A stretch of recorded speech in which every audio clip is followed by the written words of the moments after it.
How to do the on-page SEO for your Shopify store? In SEO, on-page SEO is the most important step.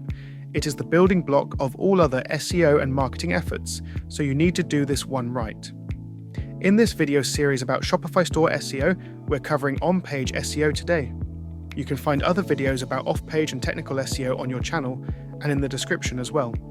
So, what is on-page SEO? Think of it this way. On-page SEO is like speaking Google's language. It helps search engines understand your products, your pages, and your content, so that when someone searches, your store has a better chance of showing up. There are multiple things you need to get right in order to rank on the first page. The first and most important step is keyword research. Don't just guess what people are searching for, back it up with data. A problem that people make is that they just assume what people are searching for and put those words everywhere, but you're supposed to first identify what exactly people are actually searching. Use tools like Google Trends or Google Keyword Planner to conduct your early research. For example, if you're selling golf caps, you'll see related searches like custom golf hats or washable golf caps. Those insights help you create product titles and descriptions that match what customers are actually typing into Google. The key thing to remember is that, as a beginner store, your goal is to find keywords with good volume but low competition. All keyword tools indicate how high the competition is for a specific keyword. Create a list of all related searches with their volume and difficulty. When you're searching product-related keywords, you will look for two things. Number one, your primary keyword that will appear in your title and description, etc. And number two, secondary keywords, which are relevant to the primary keyword but with variations.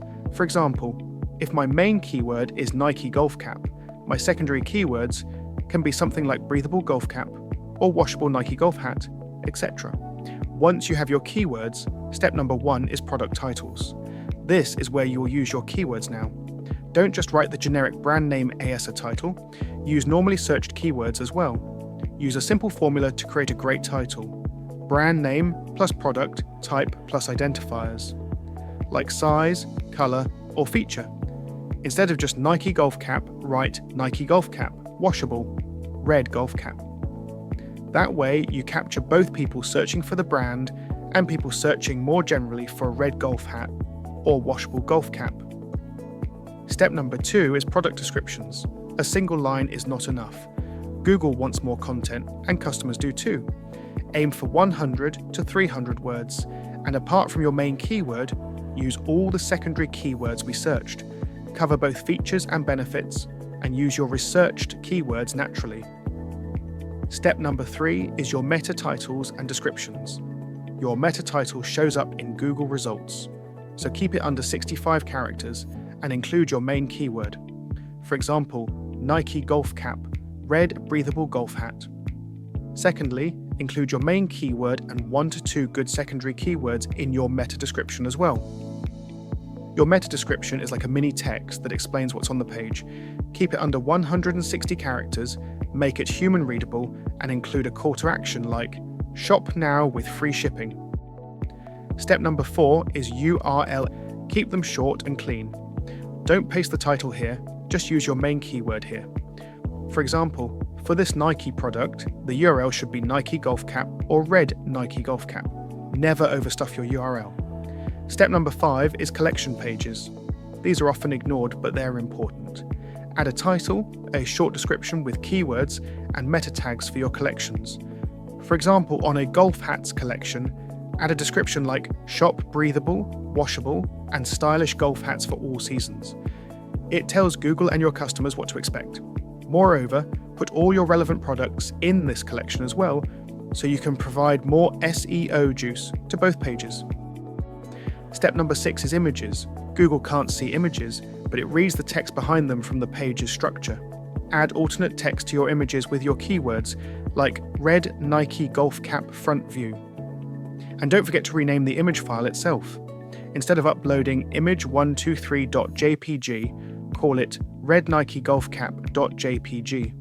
Moreover, always use compressed and light images so that the page loads up faster, as this is very crucial for SEO as well. And finally, step number 7 is blog content. If you really want to take on-page SEO further, create blogs that answer customer questions. For example, how to wash a golf cap, or best golf hats for summer. In landing and product pages, you have limited content length, but blogs are where you can be as descriptive as possible. Writing good, long-form blogs that include a lot of relevant keywords combined together can bring great benefits to your store. These informational posts bring in organic visitors who can later turn into buyers. So let's recap quickly. On-page SEO means optimizing what's inside your Shopify store. Keyword research, product titles, product descriptions, meta tags, clean URLs, collection pages, optimized images, and useful blog content. Do this right, and you'll already be ahead of most Shopify stores that ignore these basics. If you found this helpful, subscribe for more Shopify tips and watch other SEO guides as well. I will place their links in the description.